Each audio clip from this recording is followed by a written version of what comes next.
तो कक्षा 10 की हिस्ट्री का ये पहला चैप्टर है, यूरोप में राष्ट्रवाद का उदय। और इस चैप्टर में हम चीजों को हिंदी में धीरे धीरे आसान भाषा में समझेंगे।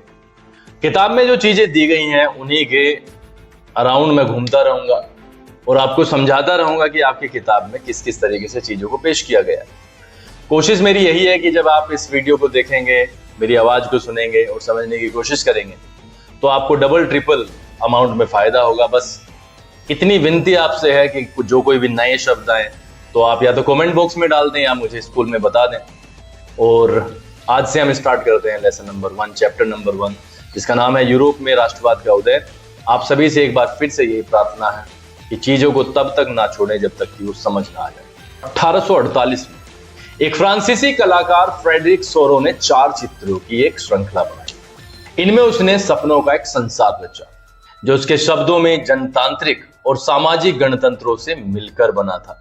इस श्रृंखला के पहले चित्र जो आपकी किताब में है उसमें यूरोप और अमेरिका के लोग दिखाए गए हैं। सभी उम्र और सामाजिक वर्गों के स्त्री पुरुष एक लंबी कतार में स्वतंत्रता की प्रतिमा की वंदना करते हुए जा रहे हैं।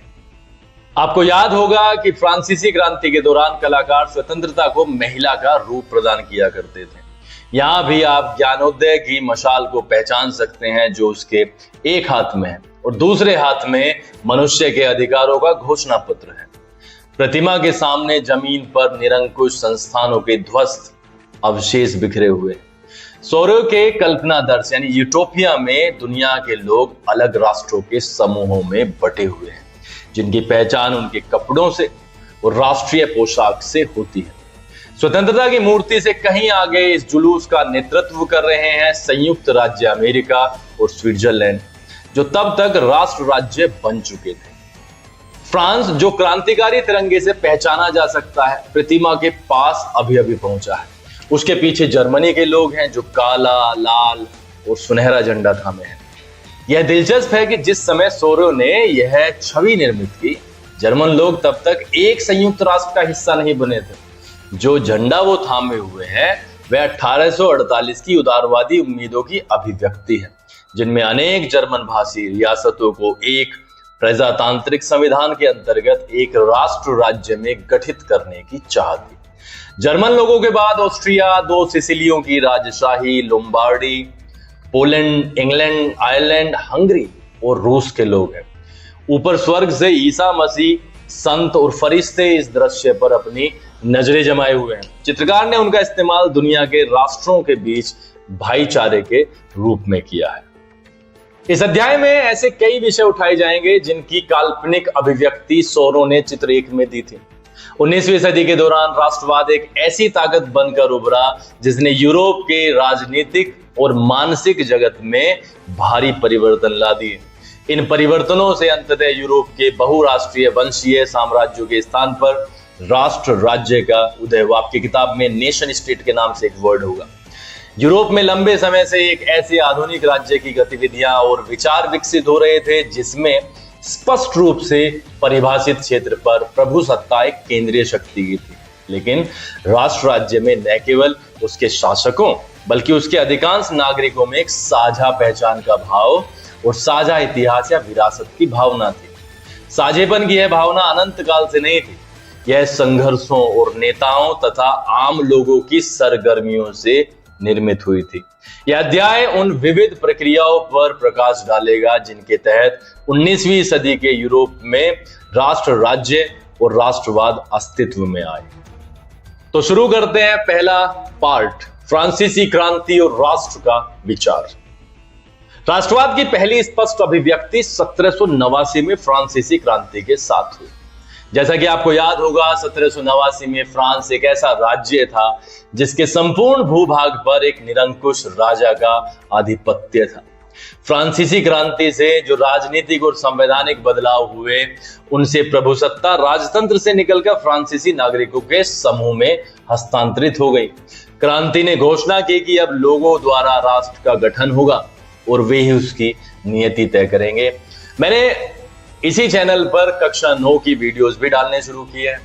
आप lesson number 1 the French revolution को भी पढ़ें, देखें और आपको वो पढ़ने के बाद में एक फ्रेशनेस फील होगी और आपको इसमें भी फायदा मिल सकता है। शुरू से ही फ्रांसीसी क्रांतिकारियों ने ऐसे अनेक कदम उठाए जिनसे फ्रांसीसी लोगों में एक सामूहिक पहचान की भावना पैदा हो सकती थी। पितृभूमि यानी ला पैट्री और नागरिक ले सिटियोन जैसे विचारों ने एक संयुक्त समुदाय के विचार पर बल दिया, जिसके एक संविधान के अंतर्गत समान अधिकार प्राप्त थे। अतः एक नया फ्रांसीसी झंडा द ट्राई कलर चुना गया, जिसने पहले के राजध्वज की जगह ले ली। स्टेट जनरल का चुनाव सक्रिय नागरिकों के समूह द्वारा किया जाने लगा और उसका नाम बदलकर नेशनल असेंबली कर दिया गया। एक नंबर का क्वेश्चन आएगा, स्टेट जनरल जो कि पहले नाम था उसका नाम किया गया नेशनल असेंबली। नई स्तुतियां रची गई, शपथें ली गई, शहीदों का गुणगान हुआ और यह सब राष्ट्र के नाम पर हुआ। एक केंद्रीय प्रशासनिक व्यवस्था लागू की गई, जिसने अपने भूभाग में रहने वाले सभी नागरिकों के लिए समान कानून बनाए। आंतरिक आयात निर्यात शुल्क समाप्त कर दिए गए, जो एक्सपोर्ट इंपोर्ट होता है। अभी जो एक्सपोर्ट इंपोर्ट वाला जो मामला है वो मैं एक वीडियो में अलग से समझाऊंगा, लेकिन अभी मैं यहाँ पर एक चीज ताजा कर देता हूं। भारत पर ट्रंप ने, अमेरिका के राष्ट्रपति ने 25% टैरिफ लगाया है और ये एक्सपोर्ट इंपोर्ट का ही मामला है। तो इसको भी हम धीरे धीरे किसी वीडियो में समझेंगे। लेकिन यहाँ पर जो आंतरिक आयात निर्यात शुल्क समाप्त कर दिए गए और भार तथा नापने की एक समान व्यवस्था लागू की गई। क्षेत्रीय बोलियों को डिस्करेज किया गया और फ्रेंच जो बोली और लिखी जाती थी उसको एनकरेज किया गया और वही राष्ट्र की साझा भाषा बन गई। क्रांतिकारियों ने यह भी घोषणा की कि फ्रांसीसी राष्ट्र का यह भाग्य और लक्ष्य था कि वह यूरोप के लोगों को निरंकुश शासकों से मुक्त कराए। दूसरे शब्दों में, फ्रांस यूरोप के अन्य लोगों को राष्ट्रों में गठित होने में मदद करेगा। जब फ्रांस की घटनाओं की खबर यूरोप के विभिन्न शहरों में पहुंची तो छात्र तथा शिक्षित मध्य वर्गों के अन्य सदस्य जैकोबिन क्लबों की स्थापना करने लगे। उनकी गतिविधियों और अभियानों ने उन फ्रेंच सेनाओं के लिए रास्ता तैयार किया जो 1790 के दशक में हॉलैंड, बेल्जियम, स्विट्जरलैंड और इटली के बड़े इलाके में घुसे। क्रांतिकारी युद्धों के शुरू होने के साथ ही फ्रांसीसी सेनाएं राष्ट्रवाद के विचार को विदेशों में ले जाने लगी। नेपोलियन के नियंत्रण में जो विशाल क्षेत्र आया, वहां उसने ऐसे अनेक सुधारों की शुरुआत की जिन्हें फ्रांस में पहले ही आरंभ किया जा चुका था। फ्रांस में राजतंत्र वापस लाकर नेपोलियन ने निस्संदेह वहां प्रजातंत्र को नष्ट कर दिया था, मगर प्रशासनिक क्षेत्र में उसने क्रांतिकारी सिद्धांतों का समावेश किया था ताकि पूरी व्यवस्था अधिक तर्कसंगत और कुशल बन सके। 1804 की नागरिक संहिता, जिसे आमतौर पर नेपोलियनिक कोड के नाम से जाना जाता है, उसने जन्म पर आधारित विशेषाधिकार समाप्त कर दिए थे। उसने कानून के समक्ष बराबरी और संपत्ति के अधिकार को सुरक्षित बनाया। इस संहिता को फ्रांसीसी नियंत्रण के अधीन क्षेत्रों में भी लागू किया गया। डच गणतंत्र, स्विट्जरलैंड, इटली और जर्मनी में नेपोलियन ने प्रशासनिक विभाजनों को सरल बनाया, सामंती व्यवस्था को खत्म किया और किसानों को भूदासत्व और जागीरदारी शुल्कों से मुक्ति दिलाई। शहरों में भी कारीगरों के श्रेणी संघों के नियंत्रणों को हटा दिया गया।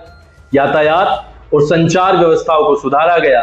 किसानों, कारीगरों, मजदूरों और नए उद्योगपतियों ने नई मिली आजादी चखी। उद्योगपतियों और खासतौर पर सामान बनाने वाले लघु उत्पादक यह समझने लगे कि एक समान कानून, मानक भार तथा नाप और एक राष्ट्रीय मुद्रा से एक इलाके से दूसरे इलाके में वस्तुओं और पूंजी के आवागमन में सहूलियत होगी। लेकिन जीते हुए इलाकों में स्थानीय लोगों की फ्रांसीसी शासन के प्रति मिलीजुली प्रतिक्रियाएं थी।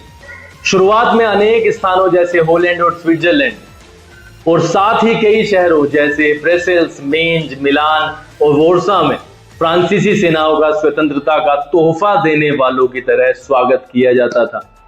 मगर यह शुरुआती उत्साह शीघ्र ही दुश्मनी में बदल गया जब यह साफ होने लगा कि नई प्रशासनिक व्यवस्थाएं राजनीतिक स्वतंत्रता के अनुरूप नहीं थी। बढ़े हुए कर, सेंसरशिप और बाकी यूरोप को जीतने के लिए फ्रेंच सेना में जबरन भर्ती से हो रहे नुकसान प्रशासनिक परिवर्तनों से मिले फायदों से कहीं ज्यादा नजर आने लगे थे।